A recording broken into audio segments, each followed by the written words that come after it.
This video is based on a true story.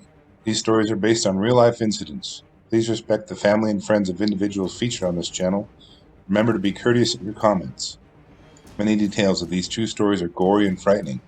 If you do not want to hear these types of details, please do not watch this video series.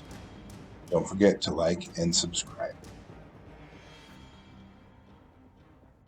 Welcome back to Scary Bear Attacks. Our next episode takes us to the Rocky Mountains in northwestern Montana, near the small town of Kalispell. The surrounding area is a combination of rugged granite mountains scattered with wooded valleys and prairies, making it a fertile area for ranching, farming, and wildlife, particularly bears. Many of the residents love being surrounded by nature and the scenic views it offers. One of the most enjoyable activities in the area is watching and interacting with local wildlife. Some of the visitors and residents even go as far as feeding the animals. This is the behavior that created the tragic scenario in today's episode. Barbara Paschke was a single 85-year-old woman living a short distance from town. Her house was positioned on an acreage surrounded by the aforementioned environment. She loved living there and enjoyed the peace of the area. She was so involved in the day-to-day lives of her neighboring animals that she began feeding many of them. She placed bird feeders around her property and kept them filled to attract the beautiful seasonal songbirds of the area. The chipmunks and squirrels also raided the feeders from time to time, but she enjoyed watching them too.